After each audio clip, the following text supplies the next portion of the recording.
Esses dias eu fui assistir o filme novo do Batman. E é sobre isso que eu queria falar um pouco hoje.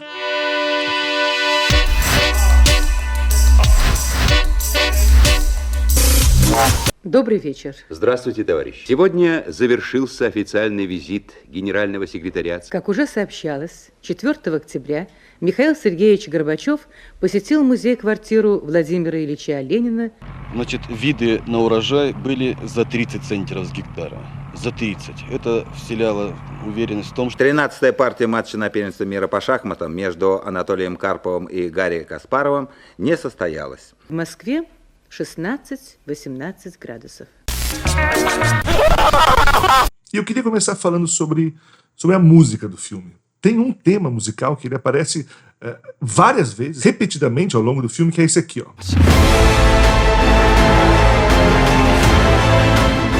E quando eu vi, eu não consegui não fazer uma referência com Star Wars.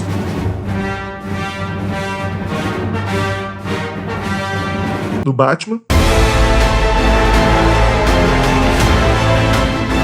e do Star Wars. Porque você sabe, quando você assiste um filme, a música tá nesse filme cumprindo um papel assim como todos os outros elementos, assim como os personagens. A música está contando uma história. E eu fiquei pensando nisso, né? Que tipo de relação, que tipo de mensagem que essa música quer passar ao longo do filme, de alguma forma citando ou remetendo ou nos fazendo ter a impressão de que isso tinha a ver com Star Wars, porque obviamente não é um plágio, não é a mesma música, mas tem algo que lembra. E depois eu fui entender que, na verdade, a citação direta aqui não era Star Wars, mas sim a música que abre o filme.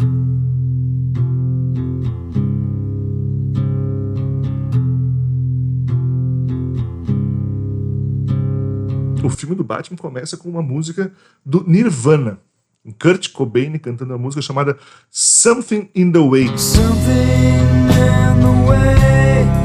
Que começa também com esses mesmos acordes, com esse mesmo intervalo musical que é citado depois de outras formas.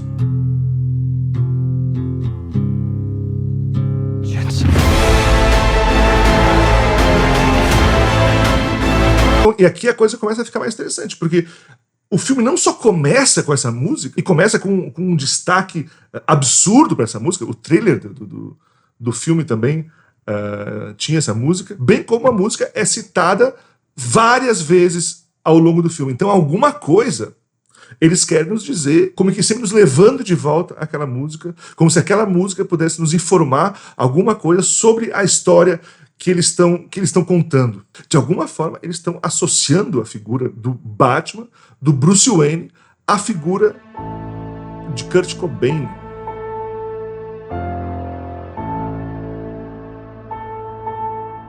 Mas por que eles fariam? Por que essa necessidade de, ao longo do filme inteiro, ficar reforçando e lembrando isso? O Batman, muito provavelmente você conheça a história, né? Uma das mitologias do nosso tempo, mesmo que você não goste de histórias e quadrinhos, não seja um cara tão interessado por isso, você tem que lembrar que as mitologias do nosso tempo hoje passam por esses filmes, né? Pelas narrativas que uma boa parte do mundo consome e que, mesmo sem saber, tira dali alguns ensinamentos, alguns valores para a sua vida. O Batman tem esse drama com a morte dos pais, né? Inclusive, isso é um outro ponto desse filme que me incomodou um pouco. E o que eu vou falar para você aqui, talvez você considere isso um spoiler ou não, se você se importa com essas coisas, então, talvez não assista mais o vídeo aqui, mas não vou te falar nada mais do que algo que possa, inclusive, amplificar a sua experiência ao assistir o filme. Mas tem um momento, né, nesse filme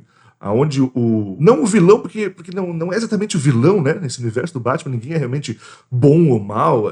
Eles são mais antagonistas, mais forças em conflito. E nesse filme, o antagonista do Batman é o Charada. E em um momento o Charada mostra pro Bruce Wayne que os pais do Bruce Wayne, o pai do Bruce Wayne principalmente, era um cara mau, era um cara envolvido em assassinato, era um cara envolvido em corrupção, quebrando aquela ideia que o próprio Bruce Wayne tinha do seu pai, uma idealização, né? Uma coisa que faz ele até hoje achar que ele tem que pagar alguma coisa, pagar algum tributo, provar alguma coisa para o pai dele por conta de toda a história que se desenvolveu da morte do pai, que eles acham que tem a ver com ele, que teria sido culpa dele ou algo assim. E essa nova informação, ela mexe com a cabeça do Bruce Wayne, que procura Alfred para dizer, porra, e aí, Alfred? O cara me falou lá também que meu pai, na verdade, era mau. Por que você nunca me contou isso? E o Alfred rapidamente tapa esse buraco com uma pá de areia, dizendo, não, na verdade, seu pai era um cara muito bom mesmo. Foi só essa vez que ele agiu mal e agiu mal ainda por amor à sua mãe e a você. E Bruce Wayne meio que volta a seu estado de idealização com o próprio pai. Não foi ruim isso, não é ruim. Não teria sido muito mais legal se o Alfred tivesse olhado para ele e dito, cara, realmente teu pai era um cara zoado, velho. Teu pai mandava matar, teu pai era corrupto. Por que todo mundo naquela cidade não é nem bom nem mal, só o pai do Bruce Wayne que era um cara realmente bom? Não seria muito mais interessante ele passar a lidar com a ideia de um pai contraditório, um pai que amava, mas também que era meio zoado? Não é? Quase todo o processo terapêutico que você passa tem a ver, em algum momento, você fazer as pazes com a imagem que você tinha dos seus pais, né? A idealização que você tinha dos seus pais, seja por uma coisa boa ou seja por uma coisa ruim, mas a gente tende a desumanizar nossos pais, né? Quando vê eles daí fazendo algo diferente daquilo que a gente julga que só isso eles poderiam fazer, a gente se entristece, se sente mal, né? Ao mesmo tempo, talvez se Alfred tivesse dito isso pro Bruce Wayne naquele momento, isso poderia desbloquear alguns traumas, criar algum insight na cabeça dele que ele não precisaria mais do personagem, do Batman, né? Daquela máscara. Talvez eu acabaria com a série, né? Ele contar pro Batman que o pai dele era meio zoado, poderia acabar com tudo, com a própria ideia, a própria necessidade de um Batman. Tanto é que o final do filme também é meio assim, né? Uma coisa meio... Acaba meio ele dizendo que ele precisa continuar fazendo esse trabalho dele, mas não movido pela vingança, mas sim movido em dar esperança para as pessoas. Ou seja, você vê que no final da história, ao invés dele acordar para os próprios traumas, para as próprias questões, ele diz, não, eu preciso mergulhar ainda mais nesse personagem. Eu preciso matar ainda mais o meu eu real e entrar nesse eu imaginário que eu criei para mim mesmo. Mas eu estava falando do Kurt Cobain, né? Kurt Cobain, que nasceu numa situação muito diferente da de Bruce Wayne. Kurt Cobain era um cara de uma família fodida, né? Que tinha problemas de violência, inclusive, com o novo marido da mãe dele. É um cara que cantou sobre a sua angústia, sobre o seu sofrimento. Talvez você fosse muito novo, né? Nessa época e não viveu o movimento grunge. A galera grunge que veio de Seattle, nos Estados Unidos. Seattle é uma cidade talvez comparável a Gotham City, uma grande cidade, mas com muita violência, com muita divisão racial. E eram os caras que, assim, eles se vestiam com umas blusas xadrez, com a calça rasgada, com a barba e o cabelo grande. Eles pareciam mendigos, parecia que moravam na rua. Era uma gente desleixada, que não tocava bem seus instrumentos. Era uma coisa meio tosca, né? De poucos acordes, sem grandes construções rítmicas. Isso que ele pegava do punk, né? Essa coisa do faça você mesmo. Você não precisa ser um puta guitarrista para fazer sua música. Você tem que fazer sua música. E ali eles fizeram uma música que ela foi importantíssima. Talvez o grunge foi uma das coisas mais importantes das últimas décadas no mundo, assim, de maior alcance. Quando o rock ainda alcançava multidões, assim. Com certeza o Nirvana e o grunge foi a coisa mais importante antes do rompimento da revolução da internet, da comunicação, né? Quando os discos ainda eram discos, você tinha que comprar discos, você ia no show dos caras para ver os caras. Quer dizer, eu morava numa cidadezinha no interior do Rio Grande do Sul, a meia hora do Uruguai, e eu era grunge. Eu queria ser como um daqueles caras. Eu não entendia as letras dele direito, mas existia uma aura de rebeldia que mexia com as pessoas, mesmo sem você entender exatamente a letra do que eles estavam cantando. No começo dos anos 90, para você encontrar gente que falava bem inglês, a ponto de interpretar uma letra de uma música, era uma raridade, sabe? E nesse contexto, o Kurt Cobain compõe a música que está no filme do Batman, que é Something in the Way. A letra dessa música, ela fala sobre uma pessoa, talvez o Kurt Cobain, talvez ele falando dele mesmo, talvez ele criando um eu lírico, mas enfim, uma pessoa que está morando debaixo da ponte, ela não tem mais nada, então os amigos dela passam a ser os animais que ela encontra ali, os ratos, as baratas, e ela alimenta esses animais, e como que cuida deles. E diz que o único animal que ele não cuida é o peixe, porque o peixe ele pode matar e comer, já que peixes não têm sentimentos.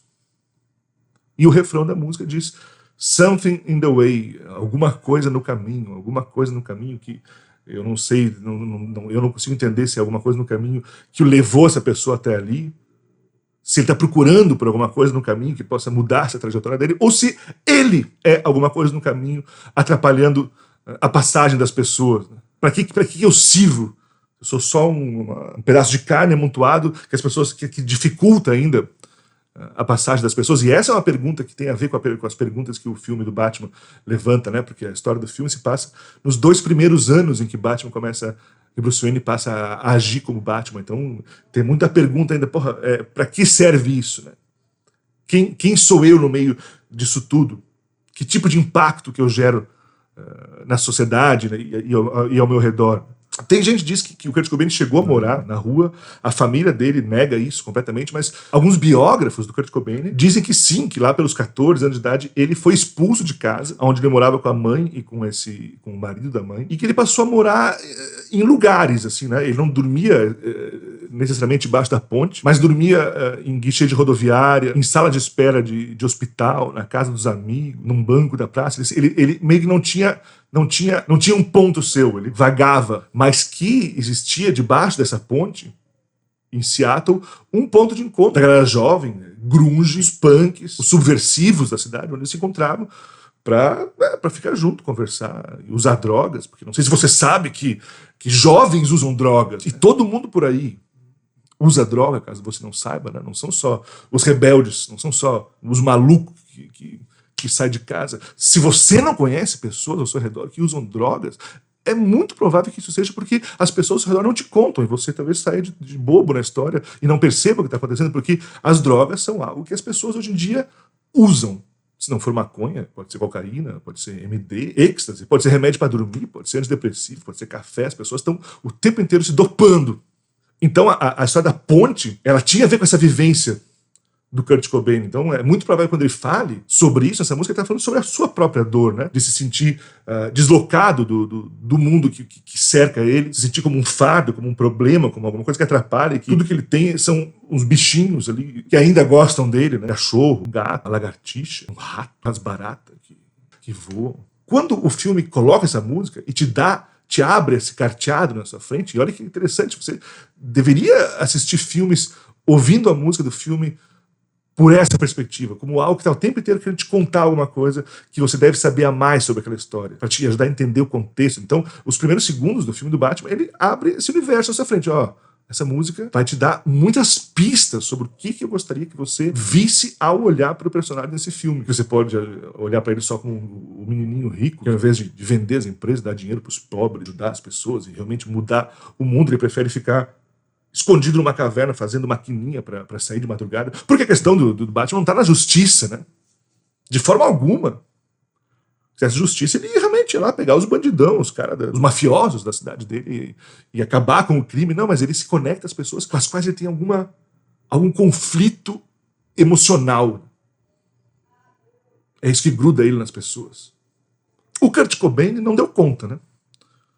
O Kurt Cobain é um cara que saiu, não imagina, um cara sair debaixo da ponte, onde usava heroína com os amigos, e de repente passou a ser um cara conhecido no mundo inteiro. No mundo inteiro. Você conhecia, todo mundo conhecia Kurt Cobain, todo mundo queria ser igual ao Kurt Cobain, e Kurt Cobain acabou virando um clichê. Uma mercadoria da MTV, porque você sabe que não tem nada mais legal pra MTV, não tinha, né, nessa época, você que acompanhou a MTV, nada mais legal pra MTV do que alguém falar mal da MTV. A MTV era o antissistema, e o antissistema é também uma mercadoria, né? As propagandas da MTV, desliga a TV e vai ler um livro. Kurt Cobain não encontrou alívio para sua dor ao poder falar para o mundo o que ele sentia. Pelo contrário, ele viu que na verdade era melhor deixar quieto. Né? E quem de nós nunca pensou sobre isso?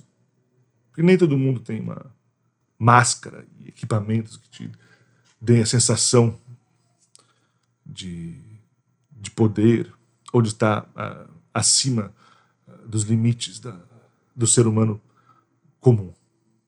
Porque tem sempre alguma coisa no caminho.